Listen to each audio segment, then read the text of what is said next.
close your eyes and let me take you back, back beyond the smartphone in your hand, beyond the painting hanging in your room, beyond every image you've ever seen, back to a moment when humanity was about to remember something it had forgotten for 1,000 years. Florence, 1401.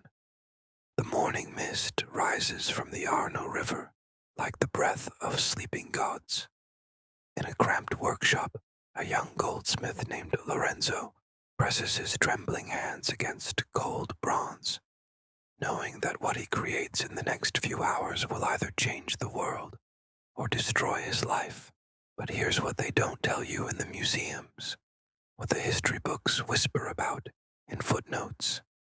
This wasn't just an art competition.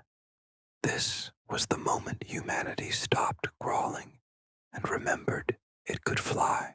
Tonight, we'll uncover the secret conspiracy of merchants and monks that sparked the Renaissance. We'll meet the mysterious trader who smuggled forbidden Roman texts across treacherous seas. We'll witness the impossible construction of a dome that shouldn't exist according to every law of physics. And we'll discover why, after 1,000 years of anonymous artists hiding in shadows, men suddenly began signing their names in gold. We'll learn about the cave paintings that started our journey in episode 1, how Egyptian pyramids from episode 2 influenced these Renaissance architects, the Roman engineering from episode 3 that was finally being rediscovered, and the Islamic mathematical secrets from episode 4 that would unlock perspective itself. This is the story of how art learned to dream again. This is the moment we became Renaissance. Welcome back to art history, piece by piece, where every stroke tells a story, every color holds a secret, and every masterpiece is a doorway to understanding who we really are. If you've been with us from the beginning, you've already witnessed the impossible, how our ancestors pressed their hands against cave walls 40,000 years ago and whispered, "I was here," into the darkness. You've walked through the tomb chambers of Egyptian pharaohs where art was magic, where paintings weren't just pictures but actual doorways to eternity. You've stood in the ruins of Roman forums, where marble statues once seemed to breathe, and you've traced the geometric patterns in Islamic art that taught mathematicians how infinity actually looks. But tonight we arrive at the moment when all those ancient dreams finally woke up. The year is 1400, and the world is ending. Picture Europe in the final gasps of the Middle Ages. Picture darkness, not just the absence of light, but the absence of hope. For 1,000 years, artists have been shadows. They don't sign their work. They don't even consider it their work. Art belongs to God, they say, and humans are simply his imperfect tools. In the scriptoriums of monasteries, monks spend lifetimes copying manuscripts, their backs bent over vellum pages, painting tiny golden letters that will glow by candlelight. Brother Matthias in the monastery of San Marco has been working on a single page for 3 months.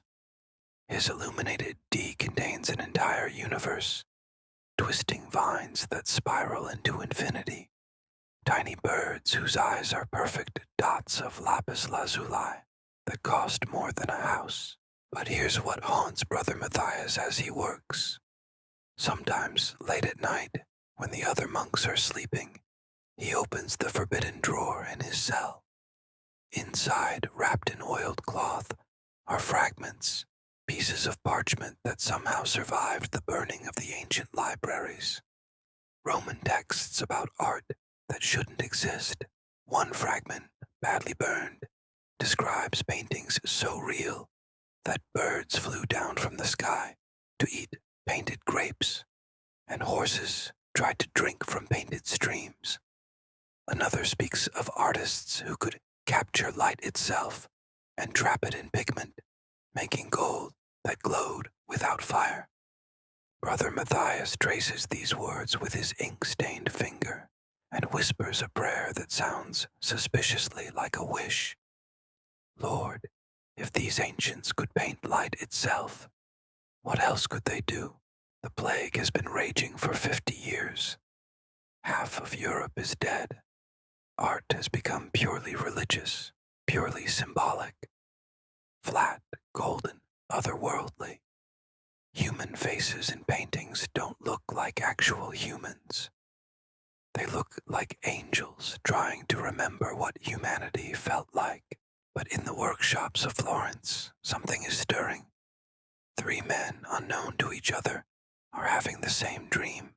Lorenzo Ghiberti wakes every morning with his hands moving, as if sculpting invisible bronze. Filippo Brunelleschi stares at the unfinished cathedral dome and sees mathematical equations dancing in the empty air.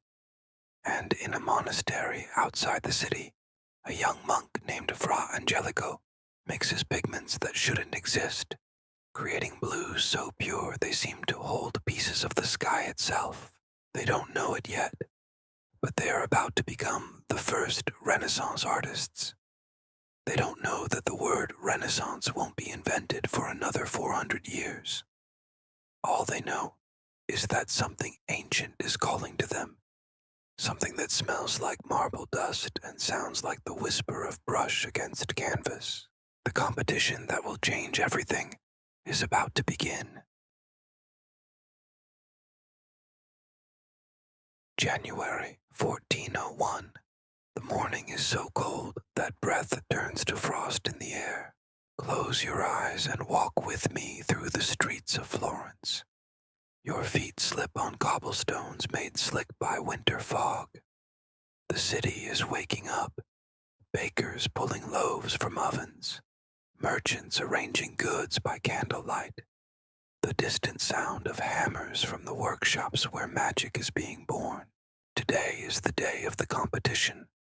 The Arte di Lana, the Wool Merchants Guild, has decided that their city's baptistery, the most sacred building in Florence, needs new doors. Not just any doors, doors worthy of paradise itself. 7 artists have been chosen to compete. 7 men who will each create a bronze panel depicting Abraham's sacrifice of Isaac. The winner will spend the next 20 years of his life creating what will become known as the Gates of Paradise. But this isn't really about doors. This is about the future of human expression itself. In his workshop, Lorenzo Ghiberti heats bronze until it glows like a captive sun.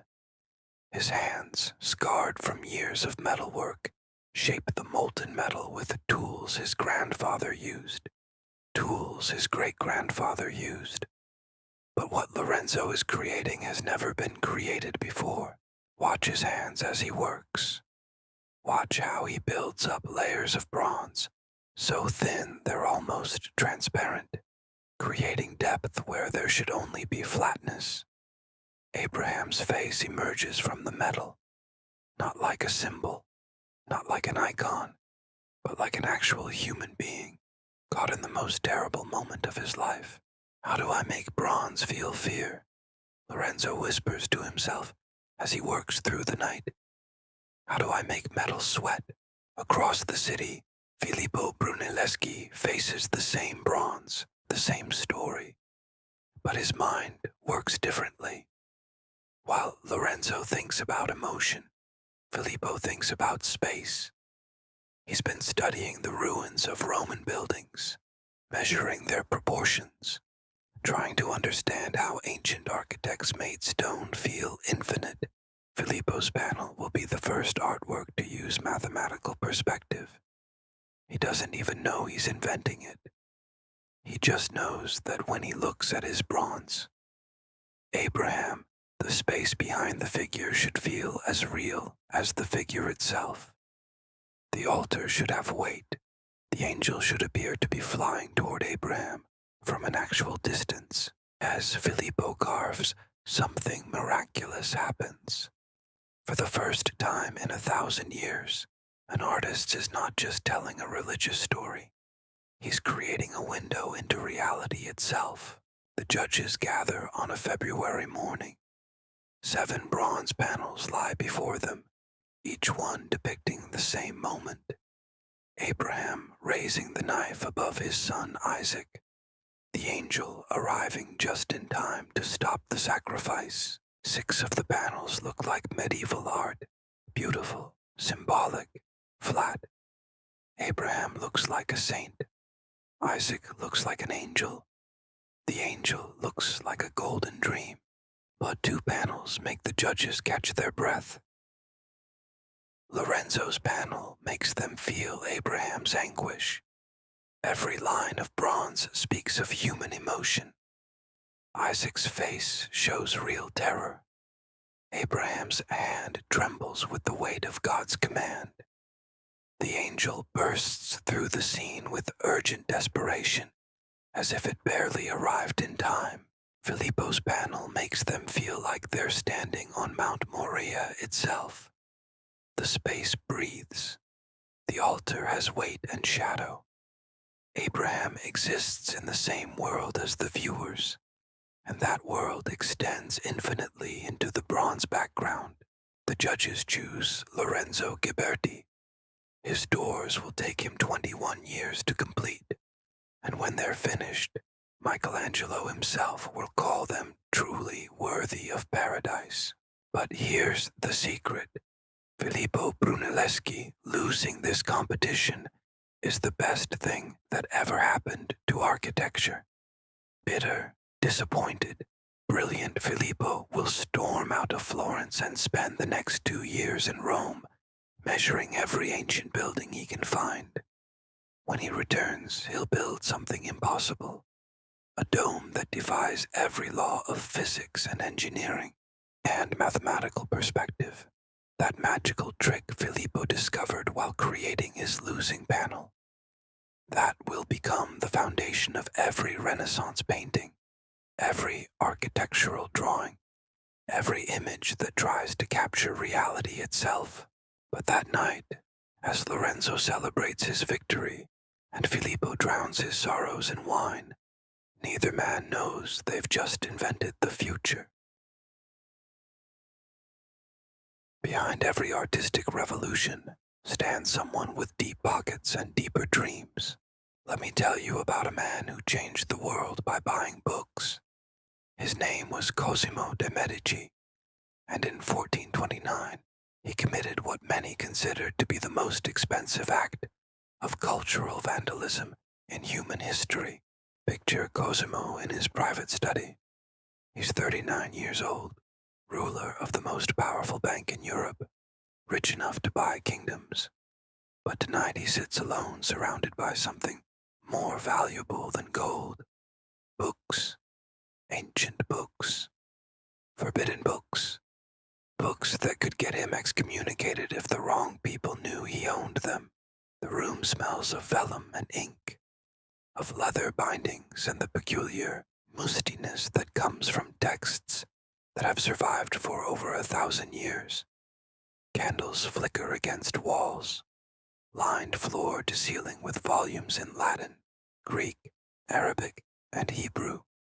Some of these books are the only copies left in the world. In his hands, Cosimo holds a manuscript that makes his fingers tremble. Vitruvius's De Architectura, a Roman text on architecture and engineering that was thought lost forever. The pages describe how to build domes that seem to float without support, how to create perspective in paintings, how to make marble statues that appear to breathe. But this isn't just a book to Cosimo. It's a treasure map to a lost world. Cosimo's obsession began 15 years earlier, when he was just a young banker inheriting his father's business. A mysterious trader from Constantinople arrived at his bank, carrying not gold or spices, but something far more precious. A fragment of a Roman fresco that had survived the fall of the empire. The fresco showed grapes so realistic that even after 1,000 years, you could almost taste their sweetness. The shadows fell naturally. The light seemed to come from an actual sun. It was everything medieval art was not. "Where did you get this?" Cosimo whispered, running his fingers over the ancient pigments. "From the walls of a buried villa," the trader replied. "The Romans knew secrets we've forgotten. They could paint light. They could capture time. They could make the gods themselves jealous." That night changed Cosimo forever. He began sending agents across Europe and beyond, searching for surviving classical texts. Not just any texts, specifically works about art, architecture, sculpture, and the technical secrets of making beauty. His most trusted agent was a scholar named Poggio Bracciolini, who combed through monastery libraries like a detective hunting clues. In the dusty scriptorium of St. Gall Monastery in Switzerland, Poggio discovered Quintilian's complete works on rhetoric.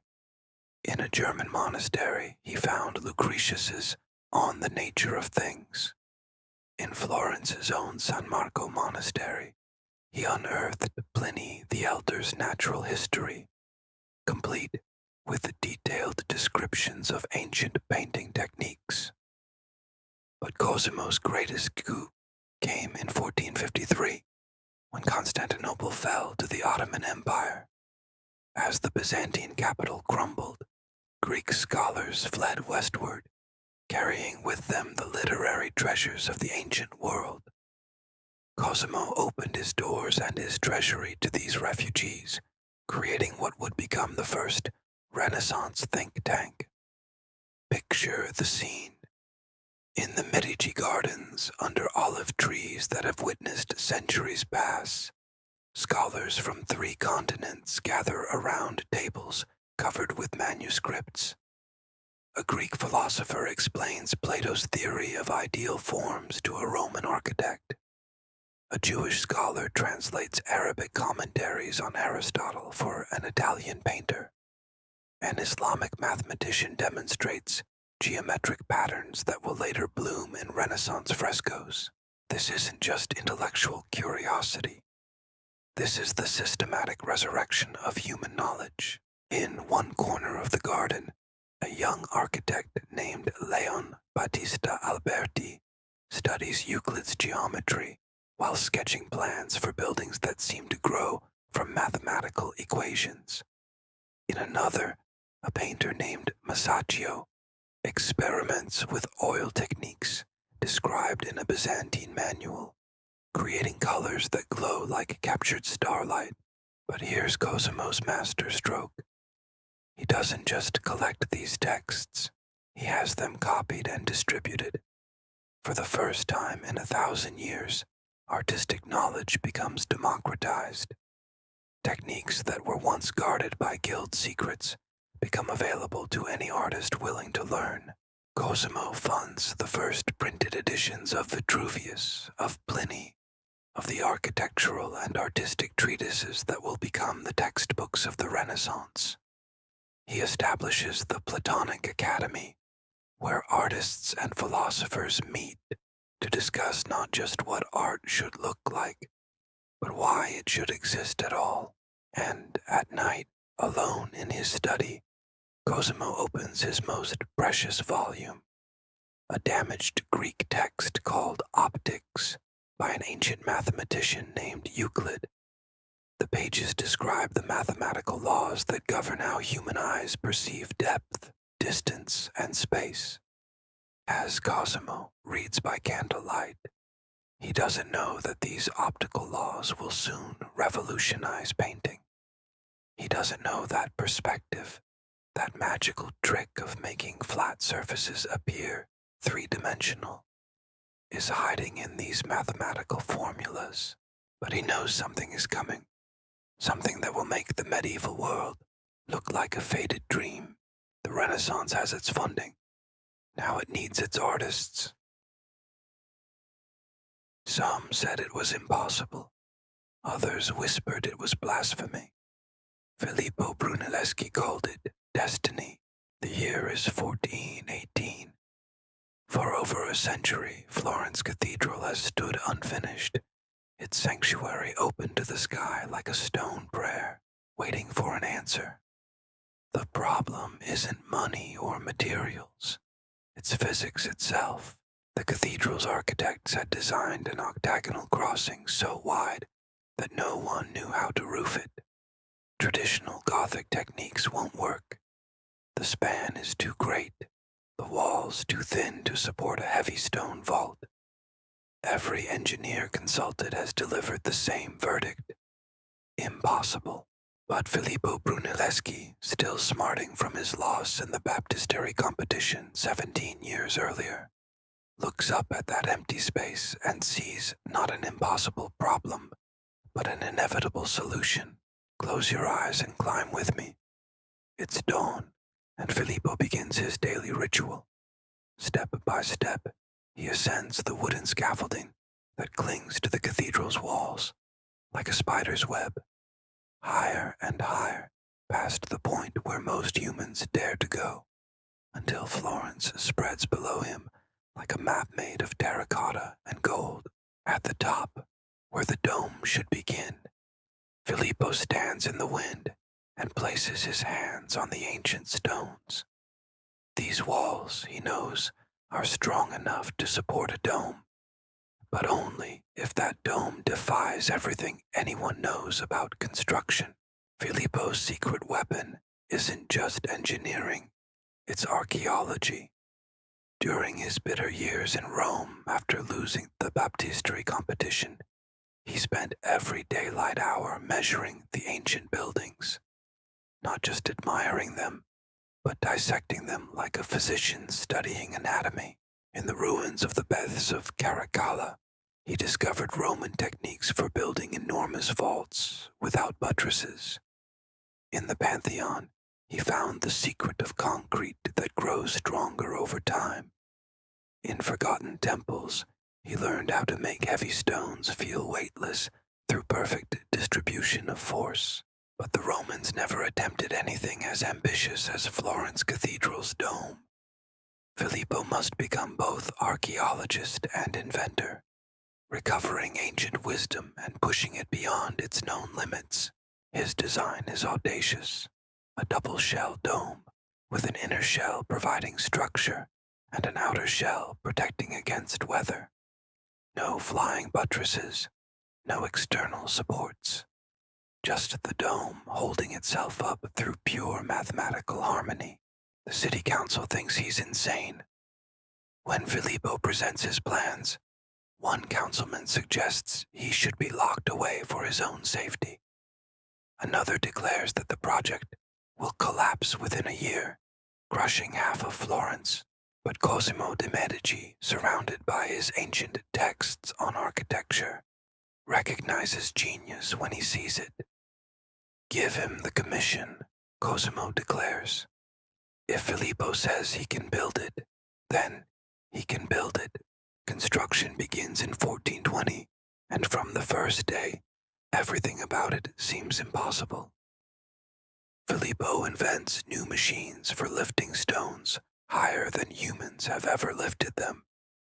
Picture massive wooden cranes powered by oxen walking in circles, hauling multi-ton blocks of sandstone up through the open air. The lifting mechanisms themselves are works of art, intricate assemblies of gears and pulleys that would make Leonardo da Vinci weep with envy decades later. But the real magic happens in the masonry itself. Filippo has devised a herringbone pattern of bricks that allows each course to support the next without external scaffolding. As the dome rises, it literally holds itself up, each layer becoming stronger than the last.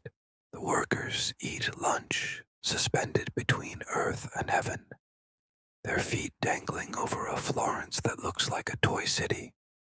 They develop a peculiar brotherhood. These men who spend their days closer to God than any humans except angels. They speak in whispers about the strange acoustic properties they're discovering. How a word whispered at one side of the growing dome can be heard clearly on the opposite side, as if the building itself is learning to speak. Years pass. 5 years, 10 years, 15 years.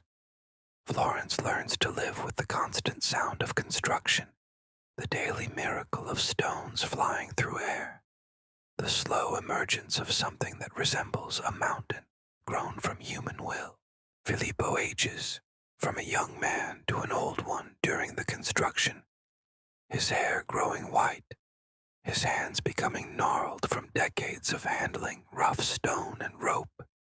But every morning, he climbs that scaffolding.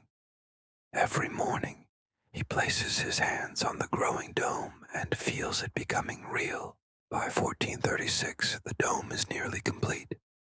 It rises 375 feet above the cathedral floor, higher than a 30-story building. Its diameter spans 150 feet, wider than a football field. It contains over 4 million bricks, yet it seems to float above Florence like a red cloud made solid. But here's what the history books rarely tell you. The dome changes people. Visitors come from across Europe to see this impossible thing, and they leave different than they arrived. For 1,000 years, human buildings have been solid, heavy, earthbound. This dome seems to defy gravity itself. It makes people wonder, if humans can build something this impossible, what else might we be capable of? Artists begin painting backgrounds that extend into infinite distance. Sculptors carve marble that seems to move. Architects design buildings that look like they're growing from mathematical equations rather than being constructed from stone. The dome becomes more than architecture. It becomes proof that the human mind, when it remembers its full potential, can reshape reality itself. On March 25, 1436, Pope Eugenius IV consecrates the completed cathedral. Florence celebrates for 3 days straight. But Filippo, now in his 60s, stands alone on his scaffolding one last time, looking at what his mathematical dreams have become. He doesn't know that dome will inspire every Renaissance architect who follows him. He doesn't know that Michelangelo will call it beautiful, yes, but not surpassable when he designs St. Peter's Dome in Rome. He doesn't know that 500 years later, the dome of the U.S. Capitol will be built using techniques he pioneered. All Filippo knows is that he has proven something important. Human beings, when they remember the wisdom of the past and combine it with the courage to dream, can build bridges between earth and heaven. The Renaissance has its symbol. Now it needs its artists. In a workshop that smelled of linseed oil and ground pearls, a revolution was being painted one brushstroke at a time. His name was Tommaso di Ser Giovanni di Simone, but history would remember him as Masaccio, Clumsy Tom. He was 27 years old when he died, and in his brief lifetime, he taught the world how to paint reality itself. Picture Florence in 1425. Brunelleschi's dome is rising stone by stone above the city. Lorenzo Ghiberti hammers bronze into paradise in his workshop. Cosimo de' Medici's library grows larger every month with recovered classical texts. The Renaissance is gathering momentum like an avalanche, but painting is still trapped in the Middle Ages. Walk with me into the church of Santa Maria Novella. The walls are covered with frescoes from the previous century. Beautiful, yes, but flat as tapestries. Saints float against gold backgrounds. Perspective doesn't exist. Light comes from everywhere and nowhere. Human faces look like masks designed by angels who have never actually seen a human being. But in the Brancacci chapel of Santa Maria del Carmine, Something unprecedented is happening. A young man with paint-stained fingers stands before a wall, and as he works, he's solving problems that have puzzled artists for centuries. Masaccio has been studying Brunelleschi's mathematical theories about perspective. He's been examining classical Roman frescoes in Cosimo's collection, and somehow, impossibly, he's figured out how to paint light. Watch his hand as he mixes pigments. The blue comes from ground lapis lazuli shipped from Afghanistan, so expensive that most painters reserve it only for the Virgin Mary's robes. The red comes from cinnabar, toxic and beautiful. The white is made from pearls crushed to powder, each tiny grain holding the ghost of oceanic depths. But Masaccio's real innovation isn't in his materials. It's in his understanding of how human eyes actually see. For the first time in 1,000 years, painted figures cast shadows. Real shadows that fall in consistent directions from a single light source. The shadows have weight, depth, the subtle complexity of actual illumination. His figures exist in space that extends infinitely behind them. When Masaccio paints the tribute money, the story of Jesus telling Peter to find tax money in a fish's mouth, he creates a landscape that doesn't end at the edges of the fresco. Mountains recede into atmospheric haze. Trees diminish in size as they grow more distant. The air itself has substance, but it's the faces that make viewers gasp. Masaccio's people look like people. Their emotions are written in the lines around their eyes, in the set of their mouths, in the way they hold their shoulders. Peter's face shows not just fisherman roughened skin, but the specific weight of being chosen by God and terrified by that choosing. As Masaccio works, other artists begin to gather. Painters who have spent their careers creating beautiful symbols suddenly realize they've been doing something fundamentally wrong. Among the watchers is a young monk named Fra Angelico, whose own paintings glow with colors that seem lit from within. How do you make paint feel like flesh? Fra Angelico whispers. Masaccio looks up from his fresco, his face streaked with pigment. I don't paint what things look like, he says quietly. I paint how light reveals them. That sentence contains the DNA of Renaissance art. Another regular visitor is a boy named Andrea, apprenticed to the sculptor Donatello. Andrea watches Masaccio paint drapery that seems to blow in actual wind, faces that seem to breathe, hands that look strong enough to touch. Years later, this boy, Andrea del Verrocchio, will teach a student named Leonardo da Vinci everything he knows about making art feel alive. But the most faithful observer is an older artist named Paolo Uccello, obsessed with perspective to the point of madness. Paolo spends entire nights trying to understand Masaccio's techniques, muttering, "Oh, what a sweet thing is this perspective," as he covers pages with geometric calculations. Masaccio's workshop becomes an informal academy. Artists bring their problems to him. How do you paint a horse that looks like it's running toward you? How do you show the difference between morning light and evening light? How do you paint air itself? And somehow, impossibly, this young man who grew up painting flat religious symbols has answers. Watch him work on the Trinity fresco in Santa Maria Novella. This painting will become textbook perfection for every art student who follows. The architectural framework is mathematically precise. Every line converges to a single vanishing point. God the Father stands in space that you can measure. The Virgin Mary exists in the same world as the viewers, and that world extends infinitely behind her into perfectly rendered stone arches. But the real miracle is the emotional content. This isn't just a demonstration of perspective, it's a meditation on mortality itself. At the bottom of the fresco, Masaccio paints a skeleton lying on a sarcophagus with an inscription that reads, "I was once that which you are, and what I am you also will be." This is Renaissance humanism made visible, the integration of classical learning, mathematical precision, spiritual depth, and unflinching honesty about the human condition. As 1428 arrives, Masaccio's reputation spreads throughout Italy. He receives a commission to paint in Rome, the ultimate honor for any artist.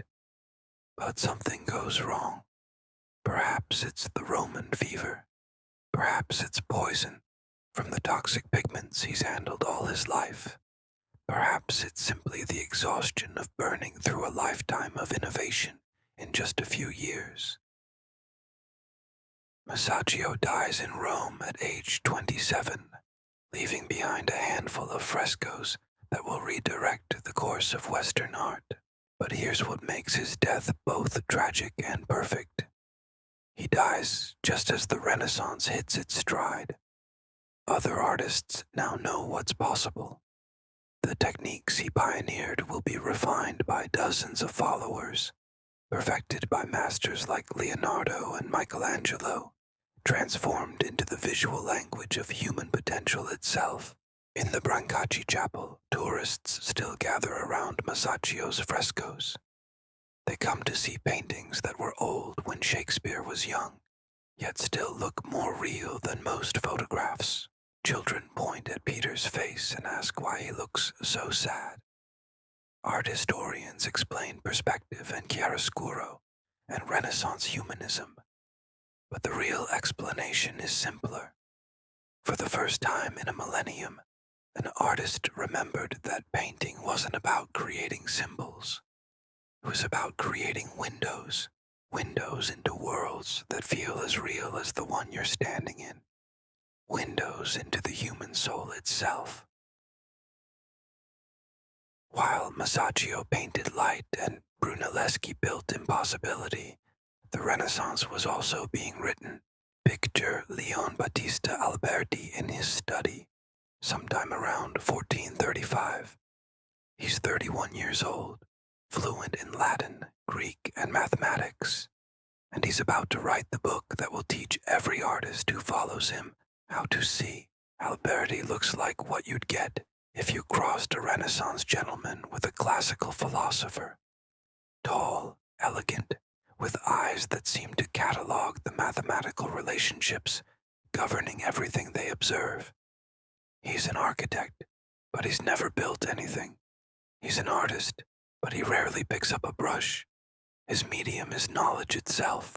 Tonight, by candlelight, he writes the first sentence of De Pictura, on painting, the treatise that will become the Bible of Renaissance art.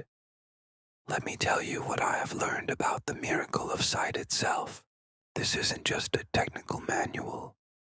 This is the philosophical foundation for everything the Renaissance will become.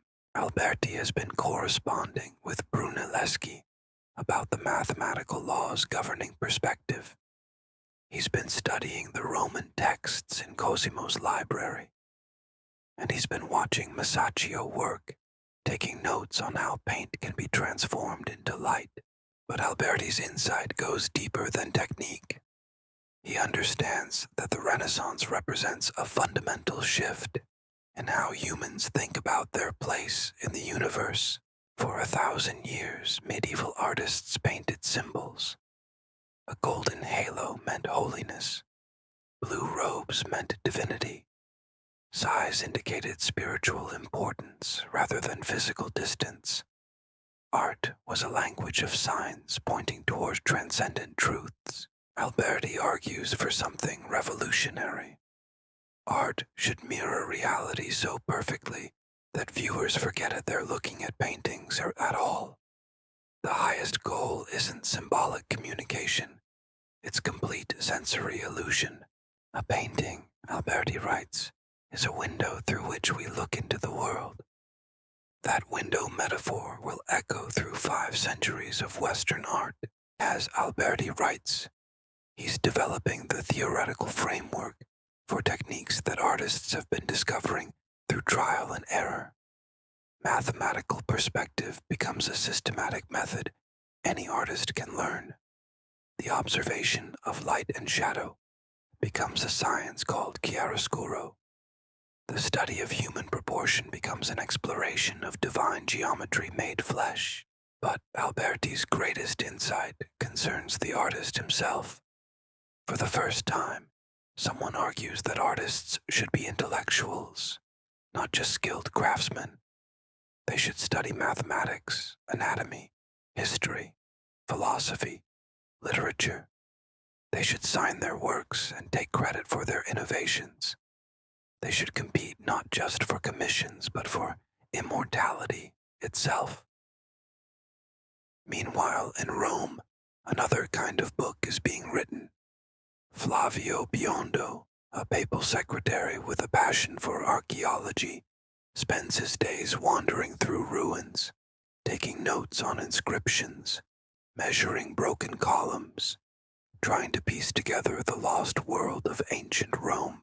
Biondo's Roma Instaurata, Rome Restored, becomes the first systematic archaeological study of the ancient world.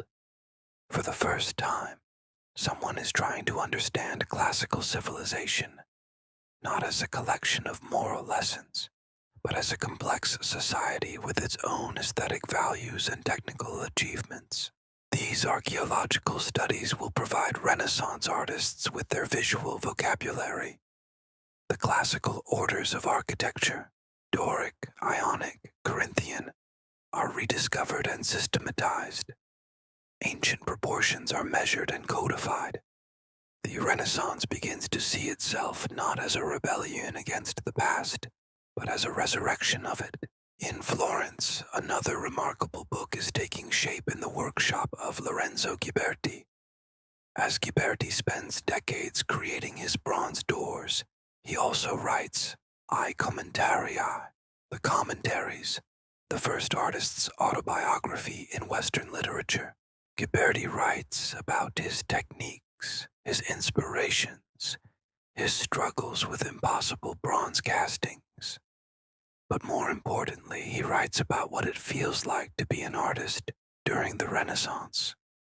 The excitement of recovering ancient techniques, the pressure of competing with both contemporary rivals and classical masters, the strange intoxication of creating something that might outlast empires. When I was working on the figures of Isaac and Abraham, Ghiberti writes, I felt as if ancient spirits were guiding my hands, not the spirits of dead artists, but the spirits of possibility itself. These books, Alberti's theoretical treatises, Biondo's archaeological studies, Ghiberti's personal memoirs, are creating something new, an intellectual culture surrounding art. For the first time, making art and thinking about art become equally important activities. Artists begin to see themselves as philosophers working in visual media. Patrons begin to collect not just artworks, but the ideas behind them. The Renaissance becomes self-conscious about its own revolutionary nature. But the most important book of this period isn't about art at all. It's about the cosmos itself. In a quiet monastery in Germany, a cardinal named Nicholas of Cusa writes De Docta Ignorantia, on learned ignorance. The book argues that the universe is infinite, that Earth might not be the center of creation, and that human knowledge, however vast, is always dwarfed by the mystery of existence itself. This cosmic humility will become central to Renaissance thinking. Artists are simultaneously supremely confident about their technical abilities and deeply aware of how much they don't know. They can paint light, but they can't explain what light actually is. They can create perspective, but they can't fully understand how human vision works. This tension between knowledge and mystery, between technical mastery and philosophical wonder, will drive Renaissance art toward ever greater complexity and beauty. As the 1440s arrive, these books begin to circulate throughout Italy and beyond. Printing presses, newly arrived from Germany, make it possible to reproduce texts quickly and cheaply. Ideas that once took decades to spread now travel as fast as horses can carry books. Artists working in isolated workshops suddenly have access to the collective knowledge of the Renaissance movement. A painter in Venice can learn perspective from Alberti's treatise. A sculptor in Naples can study ancient proportions from Biondo's archaeological surveys. An architect in Milan can understand the engineering principles behind Brunelleschi's dome. The Renaissance is becoming systematized, teachable, reproducible. What began as the personal genius of a few individuals is transforming into a cultural movement that can be learned, transmitted, and expanded upon. But perhaps the most important development is harder to quantify. For the first time in centuries, artists are beginning to believe that their work matters not just for its immediate function, but for its place in the great conversation of human achievement. They're painting not just for the glory of God or the pleasure of patrons, but for the approval of posterity itself. They're creating art that aspires to stand alongside the greatest achievements of ancient Greece and Rome. The Renaissance has found its voice. Now it needs to learn how to sing. In the olive groves behind the Medici Palace, the future was being discussed under starlight. Close your eyes and join me in Cosimo de' Medici's garden on a warm evening in 1439. The air smells of jasmine and old leather bindings. Torches flicker among the trees, casting dancing shadows on white marble benches arranged in a perfect circle. This is the Platonic Academy, not a formal institution, but a gathering of the most brilliant minds in Europe. Tonight, as every Tuesday for the past 3 years, philosophers and artists meet to discuss the fundamental questions. What is beauty? What is the purpose of art? How should human beings live? At the center of the circle sits Marsilio Ficino, a young philosopher whose translations of Plato have just arrived from Constantinople. His voice carries the excitement of someone who has discovered fire. Plato teaches us that everything we see in this world is merely a shadow of perfect forms that exist in the realm of ideas. Beside him, Leon Battista Alberti leans forward, his architect's mind already working. Then, painting becomes a sacred act, he says slowly. When we create perfect proportion, perfect perspective, perfect light, we're not just decorating walls. We're revealing the divine mathematics that govern all existence. A young sculptor named Donatello shifts on his bench. His hands, scarred from decades of carving marble, gesture as he speaks. But what about imperfection? What about the crack in David's nose? The way real light falls unevenly across real skin? Isn't truth more beautiful than perfection? The conversation continues until dawn, touching on geometry and theology, ancient philosophy and contemporary politics. These men are inventing the intellectual framework that will guide Renaissance art for the next 2 centuries. But the real magic happens in the spaces between their words. Listen to the silence when Ficino reads from Plato's Phaedrus. Beauty is the only one of the spiritual realities that we can perceive through our physical senses. In that silence, you can hear the future being born. 3 months later, Donatello unveils his bronze David in the courtyard of the Medici Palace. It's the first freestanding nude sculpture created since ancient Rome. and it changes everything. Picture the moment of revelation. Guests at Cosimo's dinner party step into the courtyard expecting to see another religious statue. Instead, they find a bronze boy, naked and beautiful, standing over the severed head of Goliath. The gasps are audible. For 1,000 years, the human body has been seen as shameful, something to be covered and hidden. Christian art is focused on souls, not flesh. But here stands David celebrating the human form as divine creation itself. Donatello has been studying classical sculptures in Cosimo's collection, learning how Roman artists made bronze seem to breathe. But his David goes beyond classical models. This isn't an idealized god. It's a real boy, skinny and vulnerable, whose victory over Goliath seems almost accidental. The sculpture creates immediate controversy. Church officials whisper about pagan influences. Conservative citizens demand its removal, but artists from across Italy make pilgrimages to Florence just to see it. Among the visitors is a young painter named Andrea Mantegna, who travels from Padua with a sketchbook full of questions. How do you make bronze feel warm? He asks Donatello. How do you capture the exact moment between boyhood and manhood? Donatello's answer becomes Renaissance doctrine. I don't sculpt what David looks like. I sculpt how David feels.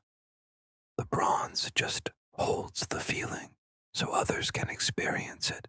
Meanwhile, in the scriptorium of San Marco Monastery, Fra Angelico creates paintings that seem to glow with their own internal light.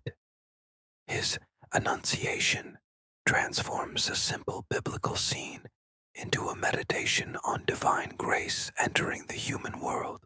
Fra Angelico works differently from his contemporaries. Where Masaccio studies optical effects and mathematical perspective, Fra Angelico studies prayer itself. His colors, ultramarine blues that seem to hold pieces of heaven, golds that warm the air around them, aren't just pigments. They're spiritual substances. When I paint the angel Gabriel, Fra Angelico tells his fellow monks, I fast for 3 days and pray for guidance. The angel doesn't pose for me. He appears to my soul, and I simply copy what I see there. But Fra Angelico's mysticism is grounded in Renaissance technique. His perspective is mathematically precise. His anatomy is anatomically correct. His light falls according to natural law. He proves that spiritual art and scientific art aren't opposites. They're the same thing approached from different angles. The 1440s become a decade of impossible achievements. Artists who should be competitors begin collaborating, sharing techniques, building on each other's discoveries. In 1443, Donatello teams up with the architect Michelozzo to create the outdoor pulpit at Prato Cathedral. It's the first Renaissance structure designed specifically for public speaking, a marble platform where human voices can reach divine heights. The pulpit's reliefs show dancing children, their marble bodies twisted in joy, their faces glowing with the specific happiness that comes from music made communal. These aren't angels. They're human children celebrating the simple miracle of being alive. The same year, Fra Angelico receives a commission to paint the private cells of San Marco Monastery. Each cell will contain a single fresco, a visual prayer for monks to contemplate during their meditations. Fra Angelico approaches this project like a spiritual architect. Each fresco is designed for solitary viewing, for intimate conversation between the monk and the sacred scene. The colors are subtle, the composition simple, the emotional content profound. In Cell 7, the mocking of Christ shows the Savior blindfolded, surrounded by floating hands that strike him. It's an image of suffering so pure and immediate that monks report being moved to tears simply by entering the room. In cell 1, the Noli Me Tangere captures the moment when Mary Magdalene recognizes the resurrected Christ. The garden around them blooms with flowers so detailed you can identify the species, yet the emotional focus never wavers from the human recognition of divine love. These frescoes prove that Renaissance art can be simultaneously intimate and universal, personal and eternal. They're painted for an audience of one, yet they speak to fundamental human experiences that transcend any individual viewer. But perhaps the most revolutionary development of the 1440s happens in the realm of ideas rather than images. Humanist scholars begin arguing that studying ancient philosophy and literature isn't heretical. It's essential preparation for understanding Christian truth. Cosimo de' Medici funds the translation of the complete works of Plato for the first time since ancient Rome. The project takes Marsilio Ficino 15 years to complete, and when it's finished, European thought is permanently changed. Plato's theory of forms provides the philosophical foundation for Renaissance art. If earthly beauty reflects heavenly perfection, then artists become priests of a visual religion. Their job isn't just to decorate churches, it's to reveal the divine patterns underlying all existence. By 1445, Florence has become what scholars will later call the Athens of the Renaissance. Artists, philosophers, scientists, and poets gather in the city's workshops and gardens, creating a cultural density that hasn't existed since ancient Greece. Young artists arrive from across Europe to study the new techniques. They come seeking technical training and leave with a transformed understanding of what art can accomplish. A German painter named Albrecht Dürer makes careful notes on Florentine perspective techniques. A Flemish master named Rogier van der Weyden studies Florentine approaches to emotion and psychology. An English scholar named John Free translates Alberti's treatises for Northern European audiences. The Renaissance is becoming international, spreading beyond Italy through a network of artists, scholars, and ideas. But Florence remains the beating heart, the place where ancient wisdom and contemporary innovation meet in workshops that smell of oil paint and possibility. As the decade ends, something unprecedented has been accomplished. For the first time since the fall of Rome, European civilization has produced art that rivals the greatest achievements of the classical world. But the Renaissance is just beginning to discover its full potential. In the workshop where Leonardo da Vinci would later learn to paint, a master was teaching the deepest secrets of creation itself. Close your eyes and step into Andrea del Verrocchio's bottega in 1465. The air thrums with creative energy, the sound of chisels on marble, brushes on wood, the soft scratch of drawing tools on paper. This isn't just an artist's workshop. This is a laboratory for investigating reality itself. Verrocchio stands at the center of it all, a man whose name means true eye, and whose vision will shape the next generation of Renaissance masters. He's teaching a lesson that sounds like poetry, but functions like mathematics. Light reveals form, shadow creates depth, and between light and shadow lies every truth worth knowing. Around him, young apprentices bend over their work. A teenage boy named Lorenzo di Credi studies the way candlelight falls across a clay model, trying to understand how illumination creates the illusion of three-dimensional form on a flat surface.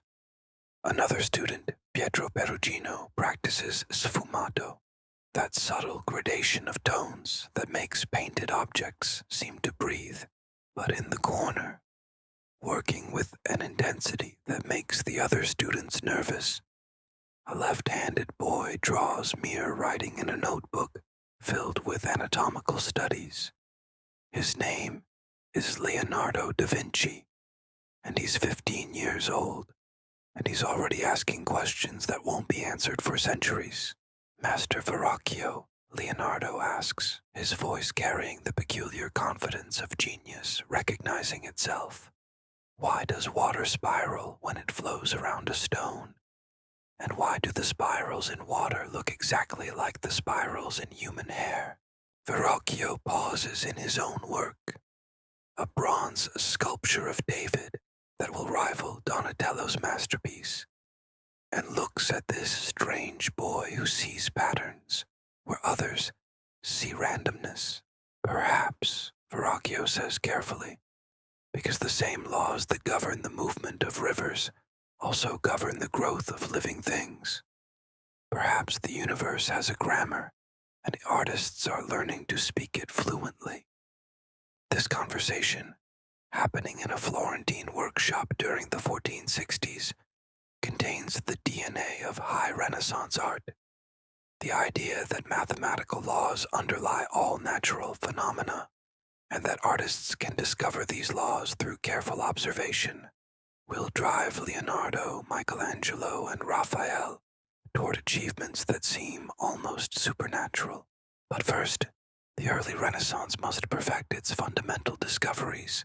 In Rome, Pope Nicholas V is transforming the Vatican into a showcase for the new art. He commissions Fra Angelico to paint the private chapel where popes pray, choosing this mystical monk from Florence to create the most sacred imagery in Christianity. Fra Angelico's Vatican frescoes represent the spiritual apex of early Renaissance painting. Each scene glows with colors that seem to generate their own light. The figures exist in architectural spaces that extend infinitely behind them, yet every mathematical precision serves emotional and theological truth. In the scene of St. Stephen's ordination, Fra Angelico paints not just the historical event, but the spiritual transformation occurring within it. Stephen's face literally glows as divine grace enters him, yet the glow follows natural laws of light and shadow, supernatural content expressed through naturalistic technique. This is the Renaissance synthesis. Meanwhile, in northern Italy, Andrea Mantegna pushes Renaissance technique toward startling new extremes. His Camera degli Sposi in the Ducal Palace at Mantua creates the first completely illusionistic interior in Western art. Picture walking into this room. Every surface, walls, ceiling, architectural details is painted with such perfect perspective that you can't tell where the real architecture ends and the painted architecture begins. On the ceiling, Mantegna creates the first successful di sotto in su view, looking up through what appears to be an open circular balcony where painted figures lean over to look down at you. The effect is hallucinatory. Visitors report feeling dizzy, uncertain whether they're standing in a real room or inside a painted illusion. Mantegna has solved one of the fundamental problems of Renaissance art: how to make flat surfaces completely disappear. But technical virtuosity is only part of what makes these works revolutionary. Mantegna's painted court includes precise portraits of the Gonzaga family, showing them not as idealized rulers but as real people with specific faces, individual personalities, genuine human relationships. In one corner, a young boy leans against his father's knee with the casual intimacy that only exists between people who truly know each other. In another, a woman's smile contains years of private jokes and shared experiences. Mantegna is painting not just human faces, but human psychology itself. This psychological realism becomes the signature achievement of later 15th century art. Artists learn to paint not just what people look like, but who they are, their hopes, fears, secret thoughts, spiritual states. In Florence, Sandro Botticelli creates mythological paintings that function as visual philosophy. His Birth of Venus isn't just a beautiful nude, it's a complex meditation on Platonic theories of beauty, classical mythology, and contemporary humanist thought. Venus emerges from the sea foam exactly as described in ancient texts, but Botticelli's treatment transforms the classical story into a Renaissance allegory. Venus represents divine beauty entering the material world. Her nudity isn't sensual but spiritual, the perfect form that Plato argued exists beyond physical reality. The painting's technical achievements are equally sophisticated.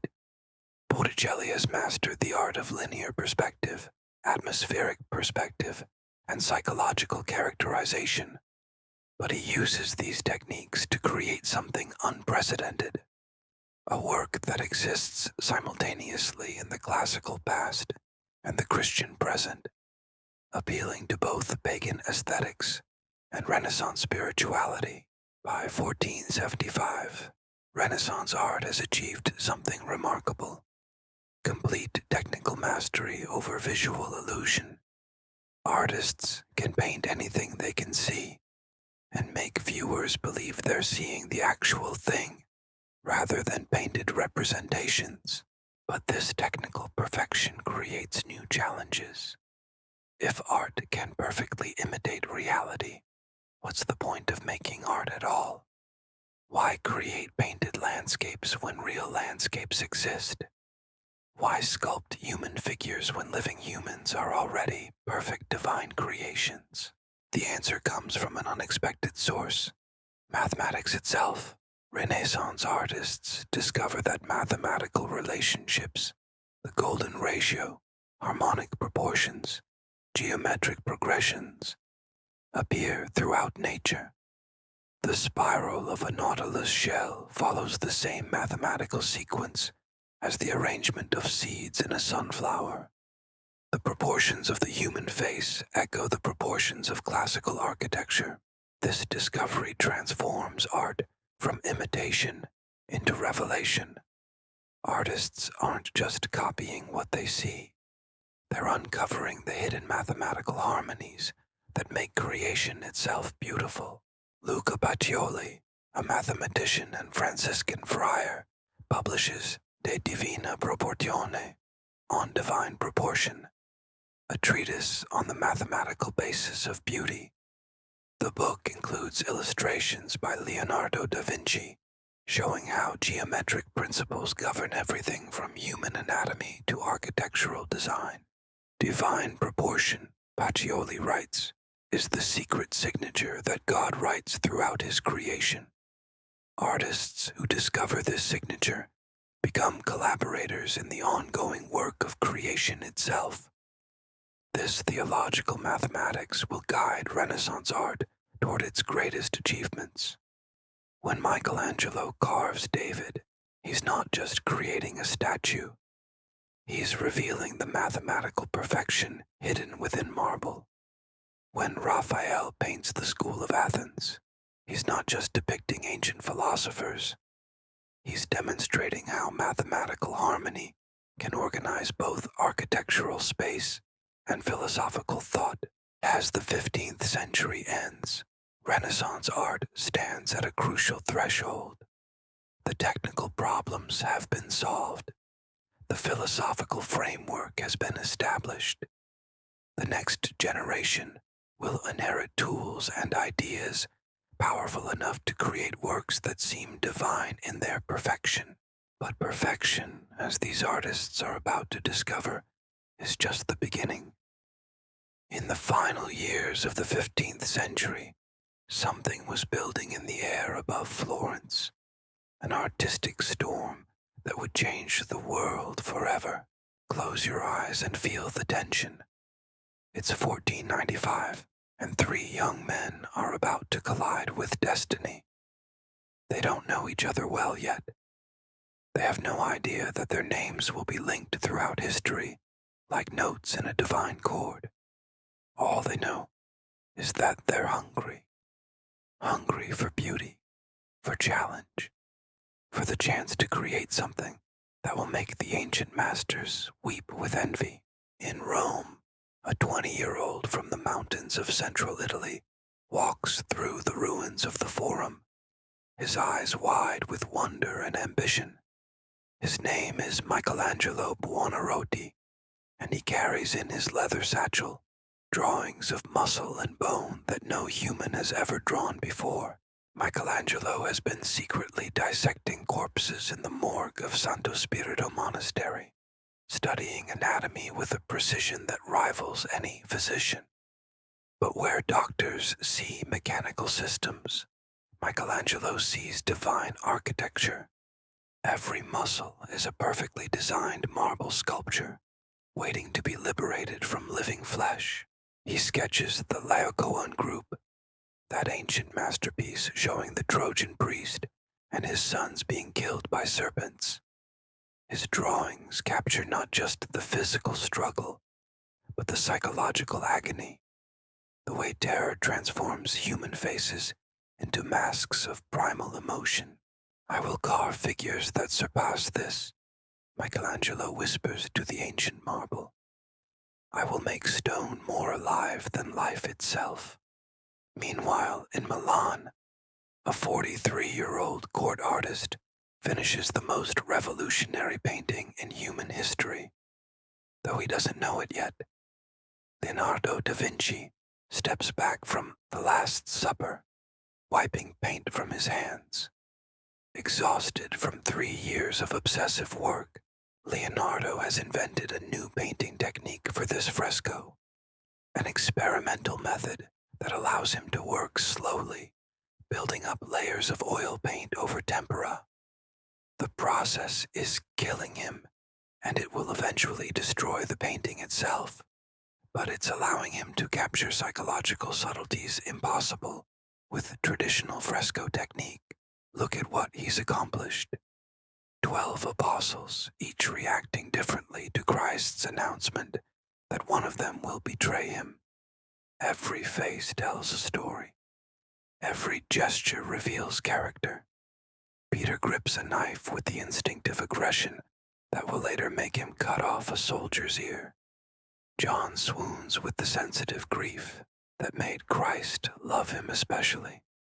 Judas clutches his money bag while leaning away from the light, his body language writing his guilt across the painted wall. But the real revolution is in Christ himself. For the first time in Christian art, Jesus looks genuinely human, not a symbol of divinity, but a man experiencing the loneliness of knowing his fate. His face combines infinite sadness with infinite acceptance, divine wisdom with mortal suffering.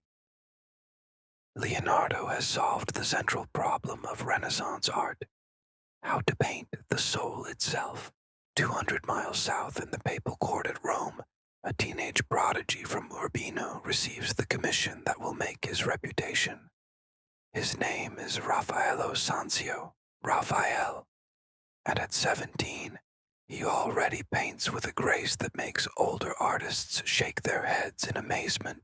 Raphael has been studying everyone: Masaccio's light, Donatello's emotion, Botticelli's linear beauty, Perugino's atmospheric perspective. But where other artists specialize, Raphael synthesizes. His paintings combine the best achievements of every Renaissance master who preceded him. His Marriage of the Virgin shows the impossible, a completely harmonious composition where every element, architecture, landscape, figures, drapery, works in perfect mathematical relationship with every other element.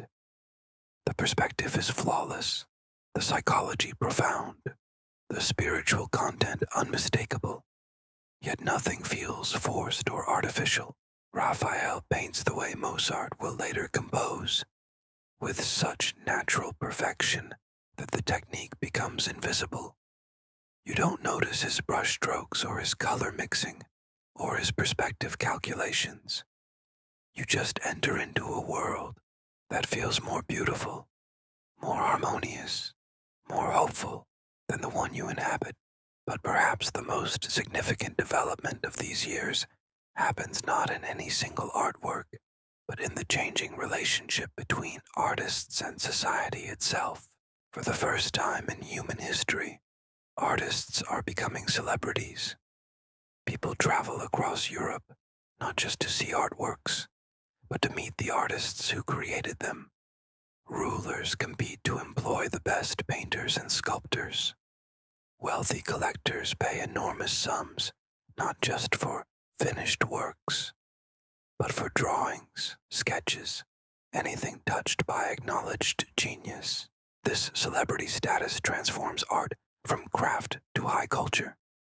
Artists begin to see themselves as intellectuals rather than skilled laborers. They study literature, philosophy, science, mathematics. They write treatises, conduct experiments, engage in public debates about aesthetic theory. Leonardo embodies this new type of artist intellectual.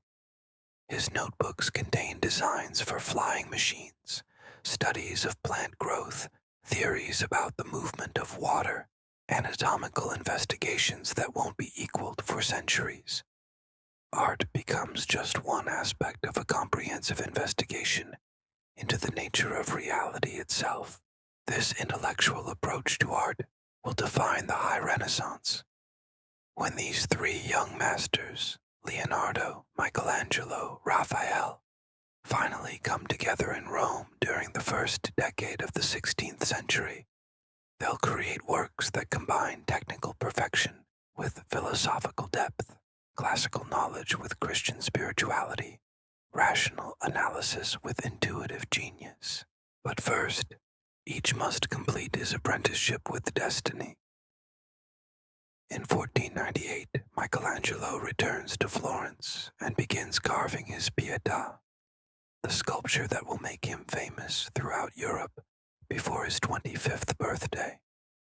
He chooses the most challenging subject imaginable, a young mother holding the body of her adult son, both figures carved from a single block of marble. The technical problems seem insurmountable. How do you make marble look like flesh? How do you balance two figures of different sizes without the composition collapsing? How do you depict the ultimate human tragedy without descending into mere pathos? Michelangelo solves every problem through mathematics and mysticism combined. Mary's robes flow like water while supporting Christ's body with architectural precision. Her face shows grief so pure it becomes a form of prayer. Christ's body displays perfect anatomical accuracy while transcending physical reality entirely. When the Pietà is unveiled, viewers report being unable to speak. Some weep uncontrollably, others pray spontaneously. A few faint from the emotional impact, but the most significant response comes from other artists. For the first time, sculptors realize that their medium can accomplish everything. Painting can accomplish psychological characterization, narrative complexity, spiritual transcendence, while adding the dimensional reality that only sculpture possesses. The same year, Leonardo completes The Last Supper, Raphael finishes The Marriage of the Virgin, and Michelangelo unveils his Pietà. Something unprecedented happens. Three perfect masterpieces are completed within months of each other, each achieving absolute mastery in a different medium, each pointing toward artistic possibilities that seem almost supernatural. Art historians will later call this convergence the beginning of the High Renaissance. but that clinical term misses the emotional reality. This is the moment when human creativity touches the divine, when the Renaissance dream of equaling ancient achievement transforms into the ambition of surpassing it entirely. As the 15th century ends, these three young masters stand at the threshold of possibilities that would have seemed like fantasy to the cave painters who began our journey, or to the Egyptian sculptors who carved the first perfect human forms, or to the Greek artists who discovered idealized beauty, or to the Roman builders who constructed eternal monuments, or to the Islamic geometricians who mapped infinity itself. Everything that came before was preparation. Everything that follows will be lightning. And so, we reach the end of our first movement in humanity's greatest symphony, the moment when art remembered its divine purpose and began to dream of impossible beauty. Tonight, we've witnessed the resurrection of human potential itself. From those first trembling hands that pressed ochre into cave walls, through the mathematical mysteries of Egyptian pyramids, past the marble perfection of Greek sculpture and the architectural ambitions of Rome, beyond the geometric infinities of Islamic pattern and the spiritual aspirations of medieval faith, everything has been leading to this moment, the moment when three young men, Leonardo, Michelangelo, Raphael, stand ready to create works that will make angels jealous and gods applaud. In Florence, marble waits to become David. In Rome, blank walls anticipate the Sistine Chapel. In papal apartments, empty spaces prepare to receive the school of Athens.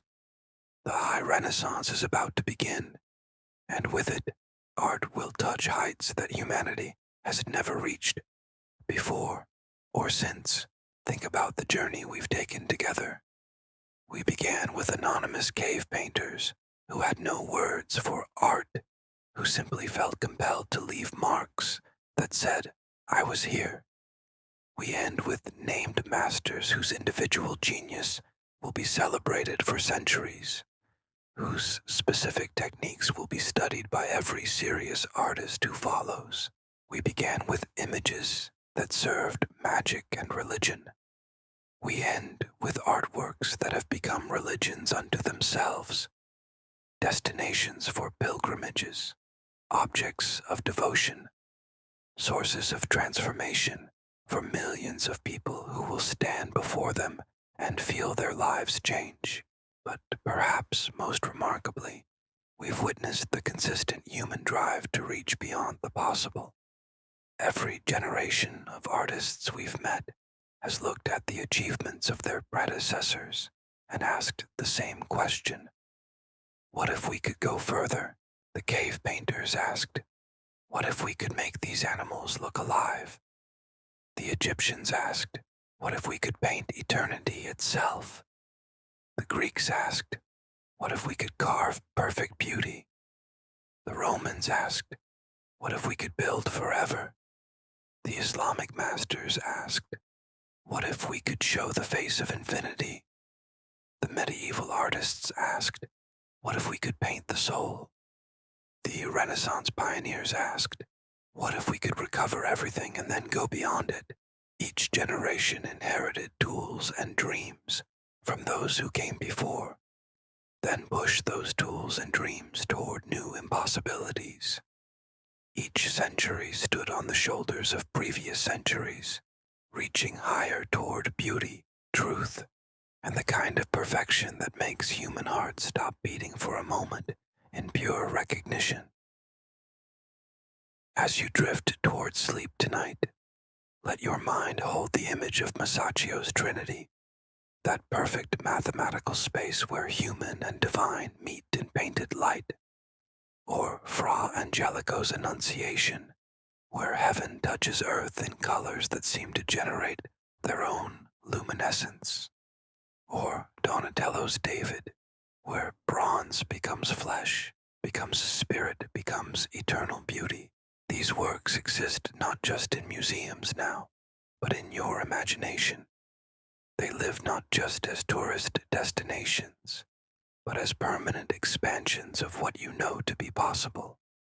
Every time you see light fall across a face, every time you notice the mathematical harmony in a building's proportions, every time you are stopped short by beauty that seems too perfect for this world, you're experiencing the legacy of the artists we've met tonight. The Renaissance taught us that humans can touch the divine through their own created works. That individual genius, supported by cultural knowledge and technical mastery, can produce beauty that transcends both individual lives and cultural moments. That art isn't decoration or entertainment, but one of the fundamental ways that consciousness reaches toward its highest possibilities. Next time, we'll witness what happens when these Renaissance innovations mature into absolute mastery. We'll enter the Vatican as Michelangelo lies on his back, painting God's creation of Adam on the Sistine ceiling. We'll stand in Raphael's papal apartments as he demonstrates that perfect harmony is achievable in paint. We'll watch Leonardo push artistic investigation toward scientific discovery, treating every painting like a research project into the nature of reality itself. We'll discover why the High Renaissance represents not just an artistic peak, but a transformation in what human beings believe themselves capable of achieving. Until then, let your dreams be filled with impossible beauty, mathematical light, and the peculiar joy that comes from witnessing consciousness create something more beautiful than anything nature provided as raw material. The best is yet to come. Sweet dreams, and remember, you are part of this same species that once pressed hands against cave walls and decided to reach toward eternity. This has been Art History, piece by piece. Follow us for the next episode, and tell us in the comments which Renaissance master you're most excited to meet. The gods themselves are waiting to see what we'll discover together.